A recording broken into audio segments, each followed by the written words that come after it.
Hello बच्चों, आज की इस वीडियो में स्टार्ट करेंगे हम लोग करंट अल्टरनेटिंग करंट का थर्ड लेक्चर।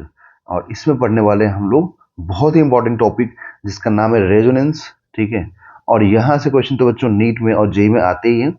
और अगर आप एनसीईआरटी के लाइन बाय लाइन पढ़ लेते हैं ना, तो फिर आपसे क्वेश्चंस भी बहुत रेयर चांस है कि कोई छूटेगा आपसे। और थ्योरेटिकल क्वेश्चंस के लिए बच्चों असर्शन रीजन के लिए तो बहुत ही जरूरी है, ठीक है, लाइन बाय लाइन इसका समझना। तो इस सीरीज में हम लोग आज का थर्ड लेक्चर स्टार्ट करेंगे करंट इसका अल्टरनेटिंग करंट का। ठीक है। ओके, तो चलिए स्टार्ट करते हैं। देखिए, जिसका टॉपिक का नाम है resonance. An interesting characteristics of the series RLC circuit is phenomenon of resonance. The phenomenon of resonance is common among systems that have a tendency to oscillate at particular frequency. This frequency is called system's natural frequency. मतलब circuit जिस frequency पे oscillate करता है ना, ठीक है, उसको हम लोग यहाँ पर नेचुरल फ्रीक्वेंसी बोलते हैं। ठीक, उसको नेचुरल फ्रीक्वेंसी बोलते हैं। अब जैसे मान लो कि हम लोग के पास आरएल सर्किट है बच्चों। मान लीजिए ये एल हो गया, ये सी हो गया, ये आर हो गया। ओके। और यहाँ पर हम लोगों ने दिया सप्लाई वोल्टेज। ठीक, जैसे मान लो V is equal to V naught sine omega t. तो अब इसमें इन सर्किट्स का जो अपना फ्रीक्वेंसी है ना, आरएल का, आरएलसी का, ठीक है, इसको बोलते हैं हम लोग, इसके मतलब सर्किट फ्रीक्वेंसी को बोलते हैं नेचुरल फ्रीक्वेंसी। और यहाँ पे इसको बोलते हैं हम लोग सप्लाई फ्रीक्वेंसी, जो हम सप्लाई दे रहे हैं। ठीक है। तो अगर इसका फ्रीक्वेंसी, इस सप्लाई वोल्टेज का फ्रीक्वेंसी मतलब सप्लाई का फ्रीक्वेंसी अगर इस सर्किट के फ्रीक्वेंसी से मैच कर जाए, ठीक है, तो हम लोग बोलते हैं इसको क्या, इसको बोलते हैं कि सर्किट रेजोनेंस हो चुका है, रेजोनेंस पे आ चुका है। ठीक है। मतलब जब सप्लाई वोल्टेज का फ्रीक्वेंसी सर्किट की फ्रीक्वेंसी से मैच कर जाए तो हम लोग बोलेंगे कि रेजोनेंस पे आ चुका है। जैसे आपके मोबाइल फोन में आप एफएम के चैनल के लिए आप एफएम सुनते होंगे मे बी, ठीक है, या फिर रेडियो में आप एफएम सुनते होंगे, तो आप देखिए वहाँ पे आप स्कैन करते होंगे चैनल, जैसे 94.3 है ना, 93.5, ये सब चैनल्स को ना आप स्कैन करते होंगे। ठीक है। तो मतलब फ्रीक्वेंसी के लिए, तो जो वो स्कैनिंग होता है ना, वो एक्चुअली में क्या होता है, एक्चुअली में ये होता है कि जो रेडियो स्टेशन का जो सिग्नल है ना, जो हमारे फोन जिसको कैच कर रहा है, उस सिग्नल की फ्रीक्वेंसी को हम लोग अपने इसमें अपने फोन में जो सर्किट बना हुआ है, कैपेसिटर और जो इंडक्टर लगा हुआ है फोन में, उसके फ्रीक्वेंसी से मैच करने की कोशिश करते हैं, जिससे कि हम सॉन्ग सुन पाते हैं, एफएम सुन पाते हैं। ठीक है, समझ में आ गया। Okay. If such a system is driven by an energy source at a frequency that is near natural frequency, बोल रहा है यहाँ पर कि if such a frequency है ना, if such a system is driven by an energy source at a frequency that is near the natural frequency, मतलब कि अगर ऐसा सिस्टम एक मतलब ऐसे फ्रीक्वेंसी से ड्रिवन हो, मतलब कि ड्रिवन मतलब ये वाला ओमेगा की बात हो रही है, जो कि इस सर्किट की फ्रीक्वेंसी के बराबर हो। ठीक है। The amplitude of oscillation is found to be large. ठीक है। ऐसे में जो एम्पलीट्यूड ऑफ ऑसिलेशन होता है जब फ्रीक्वेंसी मैच करता है, तो बहुत ही लार्ज हो जाता है। ठीक है। और फैमिलियर, जो भी मैं बता रहा हूँ ना बच्चों, ये तो जस्ट एक लाइंस को समझा रहा हूँ आपको। बाकी मैं इसके बारे में ना मैथमेटिकल एक्सप्रेशन भी इसका खुद से लिख करके आपको एक्सप्लेन करने वाला हूँ। Okay. A familiar example of this phenomenon is a child on a swing. The swing has a natural frequency for swinging back and forth like pendulum. If child pulls on the rope at regular intervals, the frequency of the pulls is almost same as the frequency of swinging. जैसे जिस frequency पे swing कर रहा था, ठीक है, अगर जो चाइल्ड बैठा हुआ है इसके ऊपर इस स्विंग में, अगर वो इसके रोप को एक रेगुलर इंटरवल पे खुद से हाथ से आप अगर फील किए होंगे, आप खुद भी बैठकर स्विंग करते हैं तो इसको खींचते रहते हो ना खुद, ठीक है, तो ये क्या हुआ, रेगुलर इंटरवल पे एकदम सेम फ्रीक्वेंसी से यहाँ पर ऑसिलेट करते रहता है। ओके। द सेम देखिए यहाँ पर almost pulls is almost same as the frequency of swinging, the amplitude of swinging will be large. अब चलो खैर ये तो एग्जाम्पल हो गया, इसको छोड़ो। अब यहाँ पे आपको देखो समझा रहा हूँ सर्किट के बारे में, तो आपको क्लियर हो जाएगा। ठीक है। अब जैसे आरएलसी सर्किट है ना, तो आरएलसी सर्किट में जैसे मान लो ये R हो गया, ये C हो गया, और ये हो जाएगा यहाँ पर L।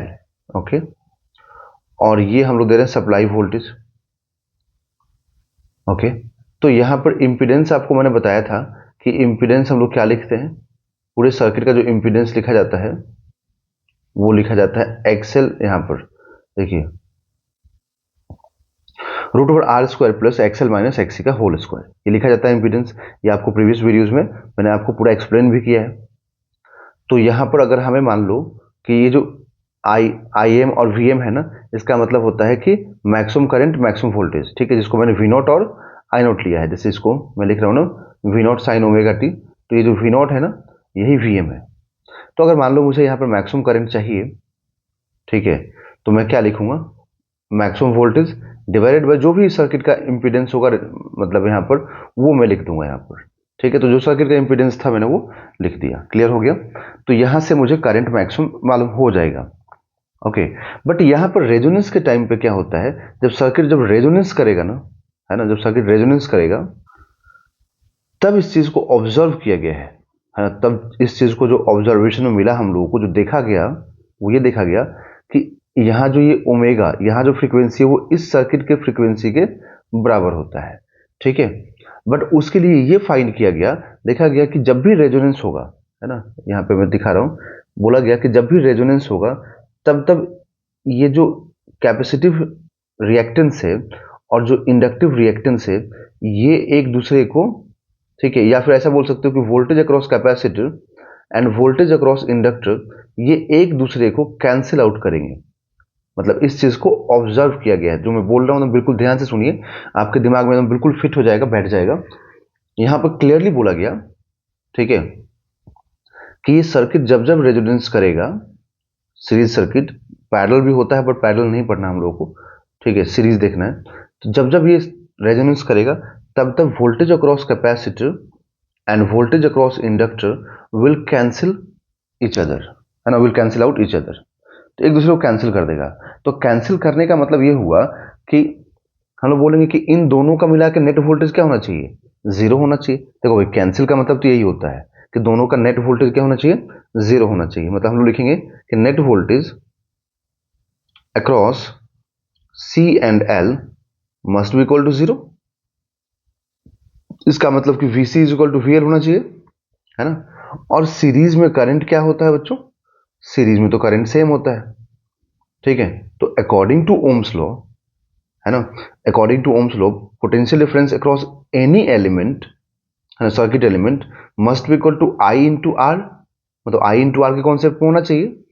तो यहाँ पे करंट सेम है दोनों में, एक्सी और एक्सएल में, मतलब सी और एल में करंट सेम है, तो अब क्या लिखोगे, I into XC is equal to I into XL. तो करंट सेम है तो आई से आई क्या हो जाएगा, कैंसिल। तो यहाँ से एक्स इज इक्वल टू क्या मिलेगा, एक्सएल, ठीक है। तो X is equal to XL, मतलब ये ओमेगा सी, है ना, ये ओमेगा सी हो गया। तो ये ओमेगा सी, और यहाँ पर एक्सएल इज इक्वल टू हम जानते हैं कि, एक मिनट रुकिए रुकिए, ये गलत हो गया।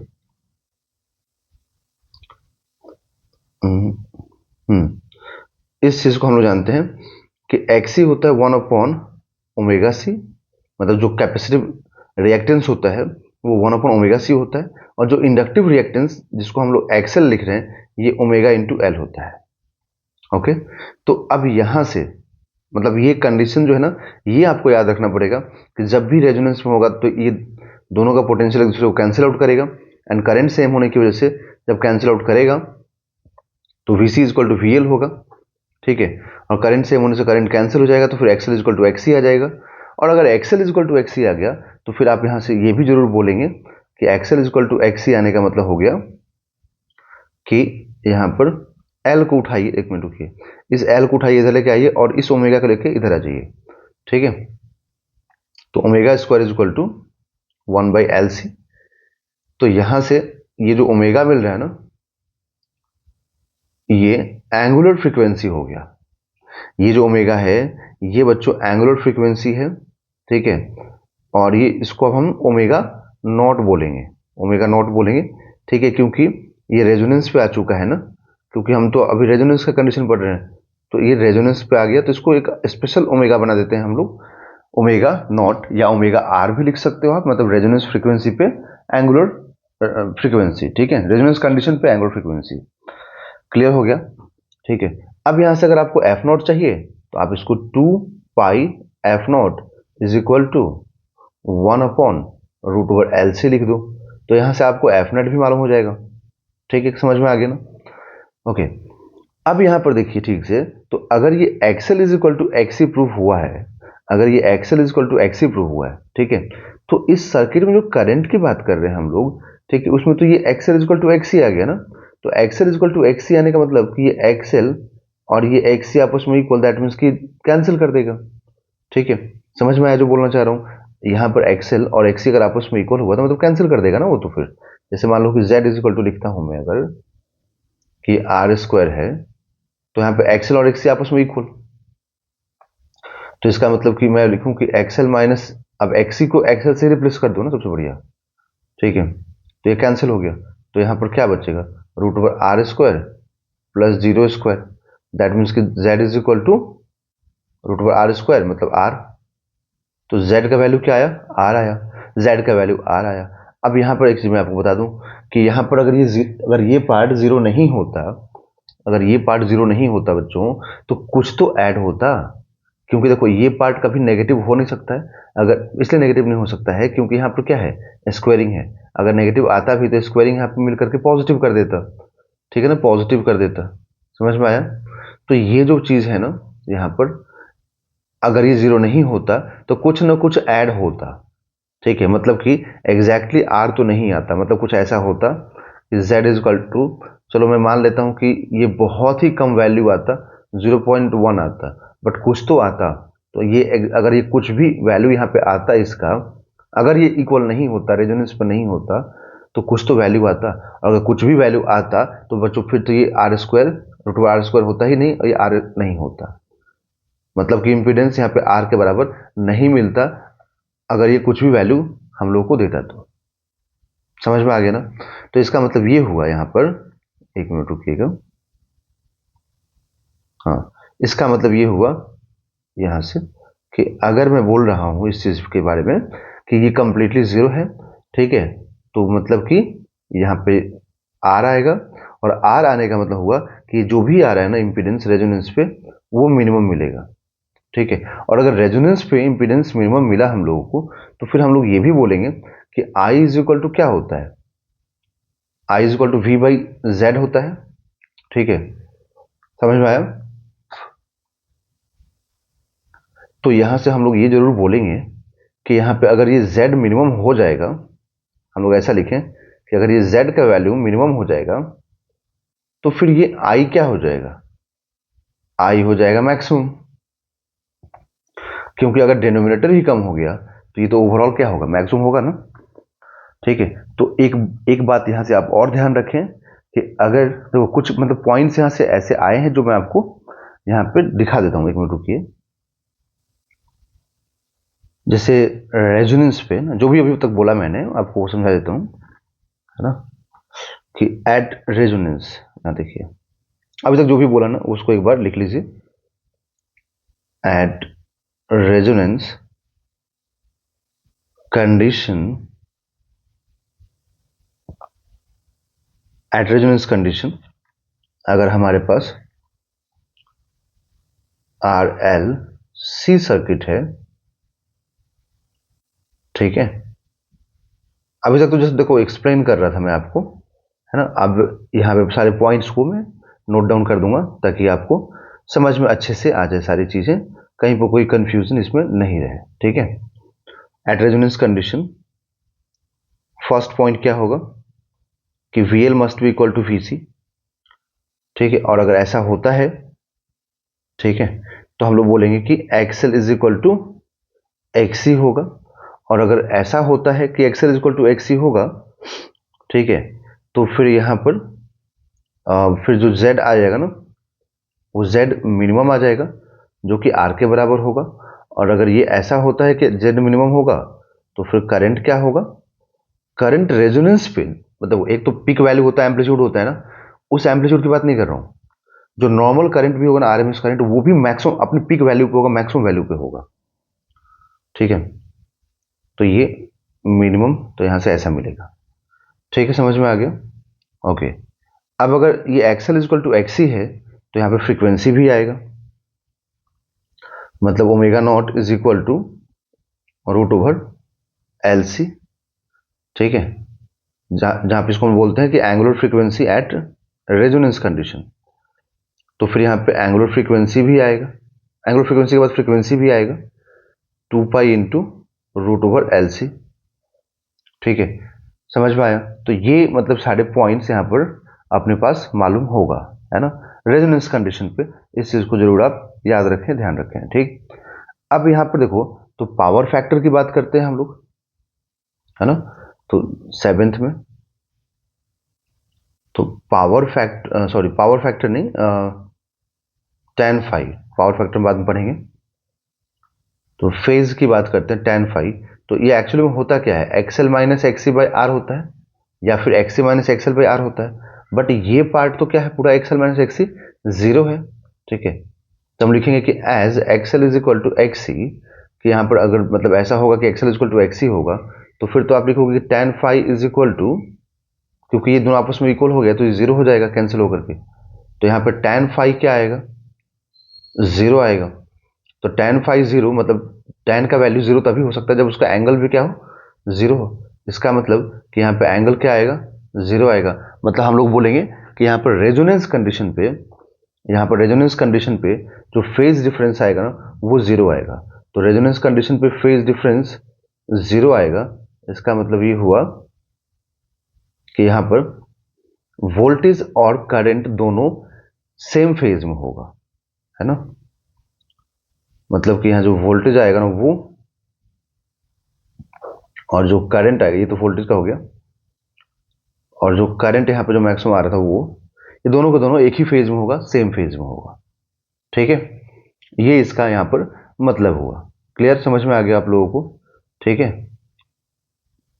तो यहाँ पे जो भी पॉइंट्स कंक्लूजन्स निकल रहे थे ना यहाँ से, उन सभी को मैंने एक जगह पे आपके लिए लिख दिया। ठीक है, अब देखिए अब आगे के पॉइंट्स को समझते हैं। अभी ग्राफ तो जस्ट एक ग्राफ के बारे में यहाँ पे इंफॉर्मेशन दे रहा है ना। बोल रहा है कि अगर रेजिस्टेंस ज्यादा होगा ना, ठीक है, जैसे दो केस लिया है ना, देखो एक ग्राफ वन यहाँ लिया है ये वाला, और एक ये ग्राफ टू लिया है, ये छोटा वाला पिक वाला। देखो छोटे वाले में क्या रेजिस्टेंस ज्यादा है पहले वाले केस में रिस्पेक्ट में, तो पहले वाले के रिस्पेक्ट में अगर रेजिस्टेंस सेकंड वाले में ज्यादा है, तो जिसमें रेजिस्टेंस ज्यादा होगा ना, उसमें ये जो मैक्सिमम करंट का लाइन है और ये ओमेगा का लाइन है। तो जिसमें भी देखो, जिसमें भी आर का वैल्यू ज्यादा होगा, रेजोनेंस पे देखो उसका कंडीशन, रेजोनेंस पे जो उसका पीक वैल्यू है ना वो छोटा रहेगा। जैसे सेकंड वाले में देखो आर का वैल्यू ज्यादा है, देखो पीक वैल्यू छोटा आया है। फर्स्ट वाले में आर का वैल्यू कम है, तो देखो इसका पीक वैल्यू बहुत बड़ा आया है, क्योंकि एक्चुअली में यहाँ जो हम लोग लिख रहे हैं ना, ये जो लिख रहे हैं यहाँ पर, ये मिनिमम क्या है, मिनिमम जेड मिनिमम, तो मतलब यहाँ पे आर है तो वी बाई आर हो जाएगा। तो आर यहाँ पे बढ़ेगा तो करंट क्या हो जाएगा, कम हो जाएगा। ठीक है, समझ में आ गया है ना। इसी चीज को यहाँ पर एक्सप्लेन किया जा रहा है। ओके, उसी चीज को यहाँ पर भी मतलब सारे वैल्यूज देख करके, है ना, खुद से ही वैल्यूज ले रहा है कि L is equal to 1 milli henry, C is equal to 1 nano farad.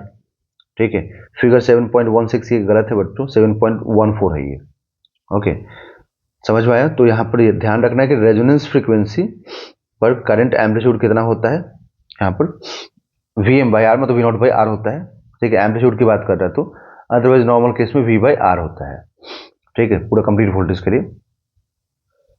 अब यहाँ पे देखिए, तो resonant circuit have a variety of applications. For example, in the tuning mechanism of a radio और a TV set, the antenna of a radio accepts signals from many broadcasting stations. तो ये जो चीज है ना, ये कुछ पहले भी आपको समझाया था मैंने, है ना, कि जो एंटीना है वो हमारा जो बहुत सारे ब्रॉडकास्टिंग से जो सिग्नल एक्सेप्ट करता है, ठीक है, उसी को हम यहाँ पर रेडियो का जो नॉब होता है वो घुमा करके या मोबाइल फोन में स्कैन करके हम लोग मैच करते हैं। देखिए आगे, the signals picked up in the antenna acts as a source. मैं यहाँ पे अंडरलाइन कर देता हूँ, the signal picked up in the antenna acts as a source in the tuning circuit of the radio, so that circuit can be driven at many frequencies. So that circuit can be driven at many frequencies, है ना. But to hear one particular radio station we tune, देखो क्योंकि अब बहुत सारे radio station है ना, तो बहुत सारे, मान लो कि एक एंटीना अपने पास है इस टाइप से, ठीक है, इस टाइप से अगर एंटीना है तो ये तो एंटीना क्या करेगा, बहुत सारे सिग्नल्स को कैच करेगा ना. बट हमें तो सारे रेडियो सिग्नल्स को या टीवी सिग्नल्स को नहीं सुनना देखना है, हमें तो एक पर्टिकुलर देखना है. एक साथ तो हम सबको देख ही नहीं सकते ना, सुन सकते हैं, तो पर्टिकुलर देखना है. तो हम क्या करते हैं, we tune the radio. In tuning we vary the capacitance. जैसे आप देखे होंगे ना, जैसे हमारे फोन में स्कैन होता है, तो स्कैनिंग होता है, तो उसमें होता क्या है कि जो वो हमारे फोन के अंदर जो कैपेसिटर है ना, ठीक है, वो उस कैपेसिटर को ये वैरी करता है, ठीक है. या फिर पुराने जमाने में देखे होंगे एंटीना घुमा घुमा के पूछते थे कि सिग्नल आया क्या, ये सिग्नल आया क्या बताओ यार, है ना. तो वो वाला चीज़ है ना. अगर देखो कोई किसी को याद हो तो गांव में ना ऐसा होता था पहले, जब ब्लैक एंड व्हाइट टीवी होता था कि ऐसे छत पे खड़े होकर एंटीना घुमाते थे, पूछते थे सिग्नल आ गया क्या, चैनल आ गया क्या, है ना. क्यों? क्योंकि हम लोग वहाँ पे ट्यूनिंग करते, मैच करते. फिर नीचे टीवी में भी ना एक नॉब होता था पुराने जमाने में, तो घुमाते थे. या फिर रेडियो की बात करो तो रेडियो में अभी भी जाके देखोगे ना, प्रॉपर रेडियो खरीदोगे जहाँ पे एफएम वगैरह चलाने के लिए घर पे, तो यहाँ पे एक नॉब होता है ऐसा, एक होता है साउंड के लिए और एक होता है यहाँ पर रेडियो स्टेशन को फ्रीक्वेंसी मैच करने के लिए. तो वी वैरी, तो वही चीज़ यहाँ पे समझाया गया है. We vary the capacitance of the capacitor in the tuning circuit such that resonant frequency of the circuit becomes nearly equal to the frequency of radio signal. ठीक है, यहाँ बोल रहा है कि we vary capacitance of the capacitor in the tuning circuit such that resonant frequency of the circuit becomes nearly equal to the frequency of radio signal received. इस तरीके से वैरी करेंगे कि जो हमारे रेडियो का जो सर्किट का जो कैपेसिटर फ्रीक्वेंसी है ना, वो जो हमारा एंटीना रिसीव किया फ्रीक्वेंसी उसके बराबर मैच कर जाए, ठीक है, जिससे कि हम सुनने लग जाएंगे. ओके, अब देखिए नेक्स्ट यहाँ पर, when this happens, when this happens, the amplitude of the current with the frequency of the signal of the particular radio station in the circuit is maximum. अगर ऐसा होगा तो एम्पलीट्यूड क्या हो जाएगा, मैक्सिमम हो जाएगा, क्योंकि रेजोनेंस पे तो मैक्सिमम हो जाता है ना करंट. ये तो आपको मैंने समझाया था कि रेजोनेंस पे करंट क्या हो जाएगा, मैक्सिमम हो जाएगा. ये सारे पॉइंट्स यहाँ पर लिख के मैंने आपको दिए भी हैं, ठीक है. Okay, it is important to note that, देखो ये बहुत ही इंपॉर्टेंट है, यहाँ पे देखो दिखा रहा हूँ. It is important to note that resonance phenomenon is exhibited by a circuit only if both L and C are present in the circuit. मतलब जब तक दोनों के दोनों प्रेजेंट नहीं होंगे तब तक रेजोनेंस हो ही नहीं सकता है यहाँ पर, ठीक है. मतलब यहाँ पर L और C दोनों का प्रेजेंट होना किसी भी सर्किट में जरूरी है. मतलब ऐसा नहीं हो सकता है, मैं आपको दिखा रहा हूँ, कि सिर्फ एक L हो और एक रेजिस्टेंस हो और ये रेजोनेंस कर जाए, ऐसा पॉसिबल ही नहीं है रेजोनेंस के लिए, ठीक है. या फिर एक कैपेसिटर हो और एक रेजिस्टर हो, ठीक है, और ये रेजोनेंस कर जाए, तो सर्किट ऐसा पॉसिबल है, सर्किट पॉसिबल है, मैं ये नहीं बोल रहा हूँ सर्किट पॉसिबल नहीं है, बट रेजोनेंस नहीं होगा. समझ में आया ना, रेजोनेंस नहीं होगा. Okay, only then to do voltage across L and C cancel each other, ठीक है. मतलब यहाँ पर सिर्फ इसलिए होता है ऐसा ताकि दोनों का वोल्टेज एक दूसरे को कैंसिल कर दे और रेजोनेंस कंडीशन मिल जाए. क्योंकि देखो वोल्टेज जब तो कैंसिल नहीं करेगा ना, समझाया था आपको मैंने, तब तक रेजोनेंस कर ही नहीं सकता. इस चीज को ऑब्जर्वेशन में देखा गया है. Okay, the amplitude, the current amplitude is V M by R. V M मतलब होता है maximum current, sorry maximum voltage, ठीक है, मतलब एम्पलीट्यूड ऑफ वोल्टेज, जिसको हम वी नॉट लिखते हैं, वी नॉट भी लिखते हैं. The total source voltage operating appearing across R. This means that we cannot have resistance in R. तो यहाँ पर ना RL और RC जो लिख रहा है ना, इसका मतलब ये हुआ the total source voltage appearing across R. This means that we cannot have resonance in RL और RC circuit. ठीक है, मतलब RL और RC में मतलब पॉसिबल ही नहीं है, ये समझ लीजिए आप, ठीक है.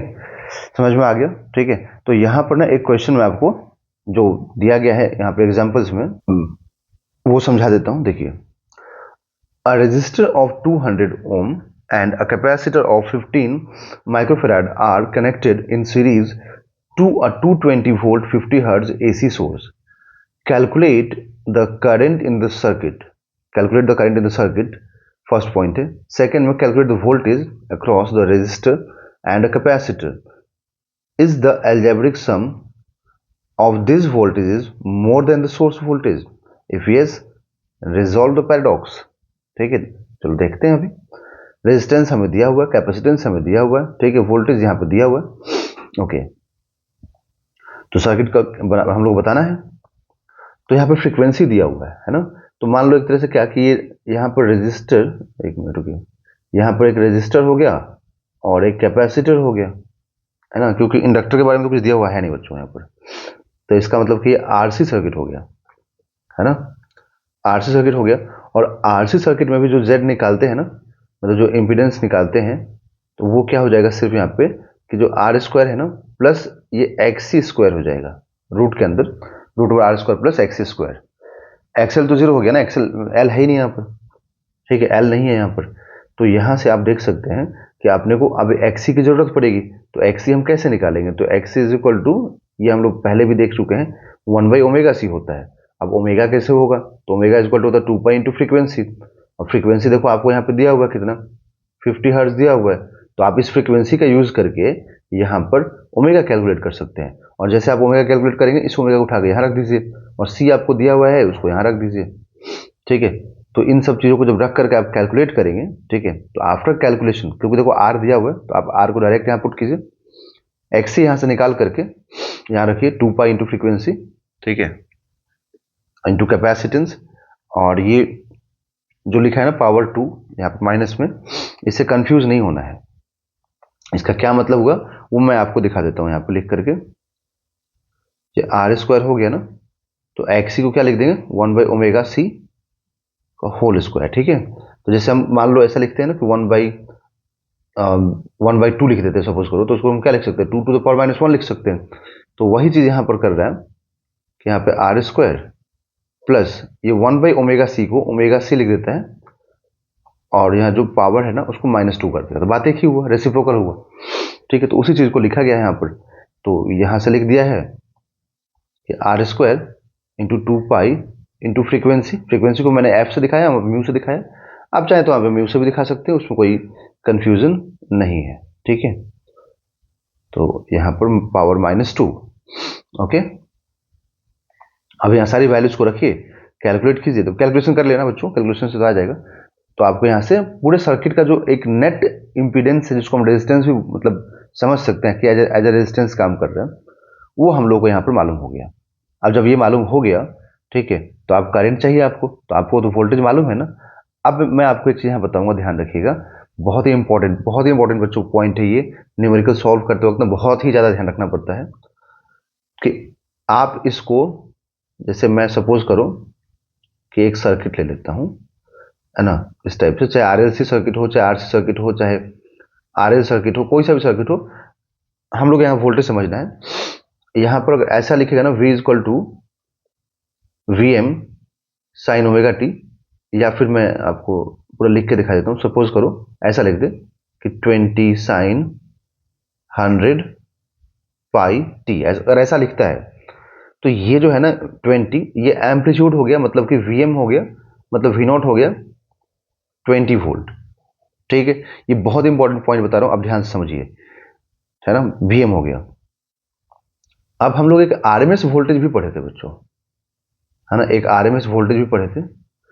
तो वो कब क्या होगा ये समझिए एक बार. कभी कभी क्या होता है कि सर्किट में ना इस टाइप से इक्वेशन नहीं देता है वोल्टेज का, डायरेक्ट ऐसे लिख देगा. जैसे कि अभी इस क्वेश्चन में दिया हुआ था 220 वोल्ट कॉमा 50 हर्ट्ज, ऐसे दे दिया.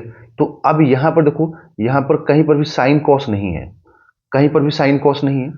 तो अगर यहाँ पे साइन कॉस नहीं होता है, ठीक है, और सिंपल ये वोल्टेज और फ्रीक्वेंसी दिया होता है ना, तो उस केस में आपको ये वाला जो पार्ट है ना, ये आरएमएस वोल्टेज मानना होता है. मतलब बाय डिफॉल्ट आपको आरएमएस वोल्टेज ही कंसीडर करना पड़ेगा. इसको समझ में आया ना. इसको आप V0 VM नहीं ले सकते हैं, इसको आरएमएस लेंगे ऑलवेज, ये ट्रू होता है.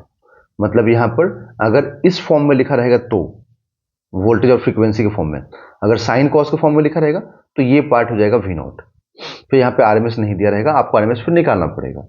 ठीक है, समझ में आया ना। और आरएमएस और इसमें रिलेशन क्या होता है ये हम लोग को मालूम ही है, आरएमएस और मैक्सिमम वोल्टेज में ये रिलेशन होता है, ये हम लोग देख भी चुके हैं पहले।